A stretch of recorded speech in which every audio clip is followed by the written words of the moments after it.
तो इस वीडियो में सबसे पहले सुनते हैं उन बच्चों के उत्तर जो पहेलियों के पिछले वीडियो में उन्होंने दिए। जोड़े चबूतरे पर चील ने चूहे को चोंच से चबा डाला। चाचा के जोड़े। पक्के पेड़ पर पका पपीता, पका पेड़िया पका पपीता, पक्के पेड़ पर पका पपीता, पका पेड़िया पका पपीता। पीला पीतल के पतीले में पपीता पीला पीला, पीतल के पतीले में पपीता पीला पीला, पीतल के पतीले में पपीता पीला पीला, पीतल। नमस्ते बच्चों, स्वागत है आपका फिर से आपके अपने YouTube चैनल नॉलेज ट्रांसफॉर्म्स ज्ञान से परिवर्तन में। तो आज हम हर घर पाठशाला और जियो टीवी में चौथी कक्षा के लिए हिंदी की पाठ्य पुस्तक रिमझिम में से 13वां अध्याय हुदहुद, इसका जो पृष्ठ संख्या 106 है उसको हम आज पढ़ेंगे या उसको हम विस्तार से जानेंगे। तो ये हुदहुद जो है वो एक पक्षी का नाम है। तो हुदहुद को कलगी कैसे मिली? अब पाठ शुरू करने से पहले मैं आपको बता दूं कि आप अपनी स्क्रीन पर जो लर्निंग आउटकम या सीखने के प्रतिफल देख पा रहे हैं, हम आज इसको कवर करने की कोशिश करेंगे। हम अपेक्षा करते हैं कि ये हमारा लर्निंग आउटकम कवर होगा। तो हुदहुद को कलगी कैसे मिली?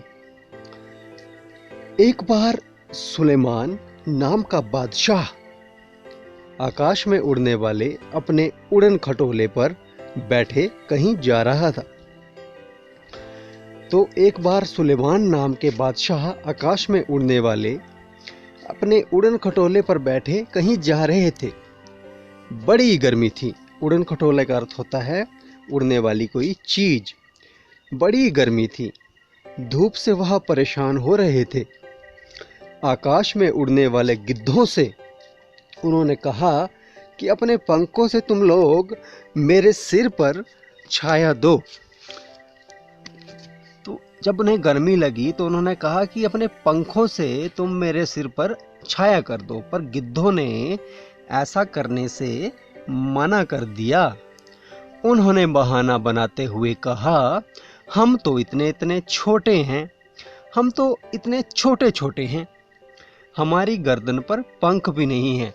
तो यहाँ पे आप देख पा रहे हैं कि एक गिद्ध का चित्र है। ये आप स्क्रीन पे देखेंगे इस फोटो में कि ये एक गिद्ध का चित्र है। ये एक गिद्ध है, ये इसकी गर्दन है और इसके गर्दन पे कोई भी बाल नहीं है। तो इन्होंने अपने गर्दन पे बाल ना होने का बहाना बनाया।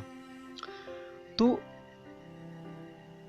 उन्होंने कहा कि हम तो इतने छोटे छोटे हैं, हमारी गर्दन पर बाल भी नहीं हैं, हम छाया कैसे कर सकते हैं? सुलेमान आगे बढ़ गए। कुछ दूर जाने पर उनकी भेंट हुदहुदों के मुखिया से हुई। तो हुदहुदों के मुखिया, अब पाठ में आप आगे जानेंगे कि हुदहुद किस तरह से दिखता है। हुदहुदों के मुखिया, मुखिया यानी कि प्रमुख, जो हुदहुदों का प्रधान था, वो व्यक्ति जो उनका मुखिया था, प्रधान था, उनसे उनकी मुलाकात हुई। भेंट, भेंट का मतलब मुलाकात। ये जो भेंट शब्द है, भेंट का अर्थ होता है मुलाकात। तो भेंट का अर्थ है मुलाकात। तो उन्होंने हुदहुदों के मुखिया से भेंट की। अब भेंट का एक दूसरा अर्थ भी होता है। भेंट का दूसरा अर्थ है उपहार देना। उन्होंने मुझे घड़ी भेंट की। तो ये भी एक इसका वाक्य बन सकता है। सुलेमान ने उनसे भी मदद मांगी। सुलेमान जो बादशाह थे, उन्होंने हुदहुदों से मदद मांगी। वो चतुर था, चालाक था, बुद्धिमान था। उसने फौरन, फौरन का अर्थ होता है जल्दी, फौरन का अर्थ होता है जल्दी, अपने दल के सभी हुदहुदों को इकट्ठा करके, इकट्ठा मतलब एक करके, बादशाह सुलेमान के ऊपर छाया कर दी। तो सब हुदहुदों ने इकट्ठा होके बादशाह सुलेमान के ऊपर छाया कर दी। छाया कर दी यानी कि जो धूप आ रही थी उसके स्थान पे उन्होंने छाया कर दी। सुलेमान बोले, मैंने गिद्धों से भी मदद मांगी थी। मैंने गिद्धों से भी मदद, जो मदद है वो मांगी थी। वह मेरी मदद कर सकते थे, पर उन्होंने मदद नहीं की। तो गिद्धों से भी मदद मांगी गई थी, पर उन्होंने मेरी मदद नहीं की। तुम गिद्धों से छोटे हो पर चतुर अधिक हो, तुम सबने मिलकर मेरी सहायता की है। तो ये पृष्ठ यहीं पे समाप्त होता है। आज हम इस पृष्ठ में इतना ही करेंगे। तो आज के इस पाठ में हमने जाना कि हुदहुद को कलगी कैसे मिली। तो जो सुलेमान नाम के बादशाह थे, वे आकाश में उड़ने वाले अपने उड़न खटोले में बैठ के कहीं जा रहे थे। बहुत ज्यादा गर्मी थी, वो धूप से बहुत परेशान हो रहे थे। आकाश में उड़ने वाले गिद्धों से उन्होंने कहा कि अपने पंखों से तुम मेरे सिर पर छाया कर दो, पर गिद्धों ने ऐसा करने से मना कर दिया। उन्होंने बहाना बनाते हुए कहा, हम तो इतने छोटे हैं, हमारी गर्दन पर पंख भी नहीं है, हम छाया कैसे कर सकते हैं। तो सुलेमान जब आगे बढ़ गए तो कुछ दूर जाने के बाद उनकी भेंट हुदहुदों के मुखिया से हुई। सुलेमान ने उनसे भी मदद मांगी। वो चतुर था, उसने फौरन अपने दल के सभी हुदहुदों को इकट्ठा करके बादशाह सुलेमान के ऊपर छाया कर दी। सुलेमान बोले, मैंने गिद्धों से भी मदद मांगी थी, पर वे मदद कर सकते थे, पर उन्होंने मदद नहीं की। तुम गिद्धों से छोटे तो हो पर चतुर अधिक हो, तुम सब ने मिलकर मेरी सहायता की है।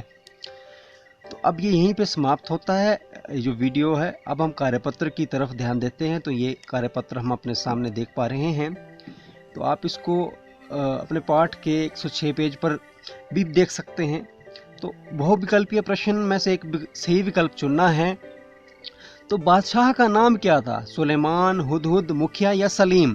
तो हुदहुद तो पक्षी था, मुखिया उनका मुखिया था, सलीम नहीं था। तो बादशाह का नाम था सुलेमान। बादशाह किस में जा रहे थे? बादशाह कार में जा रहे थे, स्कूटर में जा रहे थे, उड़न खटोले में जा रहे थे या बस में जा रहे थे? तो बादशाह उस समय कार स्कूटर नहीं थे, उनके पास उड़न खटोला था, तो वे उड़न खटोले में जा रहे थे। सुलेमान की सहायता किसने की? गिद्ध ने की, बाज ने की, हुदहुद ने की या तोता ने की? तो गिद्ध ने मना कर दिया, बाज वहां नहीं था, तोता नहीं था, तो हुदहुद ने उनकी सहायता की। प्रश्नों के उत्तर दो। बादशाह सुलेमान क्यों परेशान हो रहा था? तो बादशाह सुलेमान इसलिए परेशान हो रहा था क्योंकि आकाश में उड़ते समय उसको बहुत धूप लग रही थी, वो छाया ढूंढ रहा था। दूसरा है, गिद्धों ने सुलेमान को मना करने के लिए कौन सा बहाना बनाया? गिद्धों ने सुलेमान को मना करने के लिए कहा कि हमारे गले पे जो गर्दन है उस पे बाल नहीं है, हमारे गर्दन पे कोई पंख नहीं है, पर नहीं है, इसलिए हम आपको बहाना यही मार सकते हैं, या फिर यही कह सकते हैं कि हम आपकी सहायता नहीं कर सकते, छाया नहीं कर सकते। तो गिद्धों के मना करने के बाद बादशाह की मदद किसने की?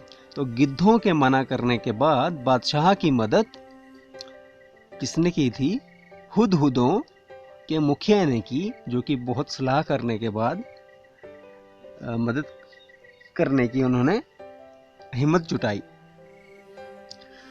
तो हुदहुदों ने बादशाह की सहायता क्यों की? तो हुदहुदों ने बादशाह की सहायता इसलिए की क्योंकि वे बहुत चतुर चालाक थे। तो ये वीडियो वर्कशीट की यहीं पर समाप्त होती है और मुझे उम्मीद है आपको ये पसंद आया होगा और आपने समझा होगा इसको। तो इस वीडियो में हमने आज पाठ 100 जो पाठ है उसका पृष्ठ 106 किया है और 106 के बाद हमने वर्कशीट की और पाठ में हमने जाना कि किस तरह से गिद्धों के मना करने के बाद हुदहुदों ने बादशाह की मदद की और फिर बादशाह ने उनको कहा कि गिद्ध मेरी मदद नहीं कर रहे थे पर तुमने मेरी मदद की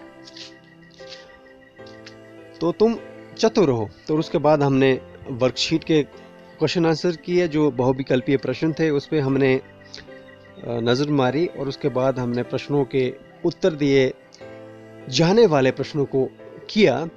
तो यह वीडियो यहीं पर समाप्त होती है। मिलते हैं किसी अन्य वीडियो में, तब तक के लिए जय हिंद, जय भारत, स्वस्थ रहिए, स्वच्छ रहिए, सुरक्षित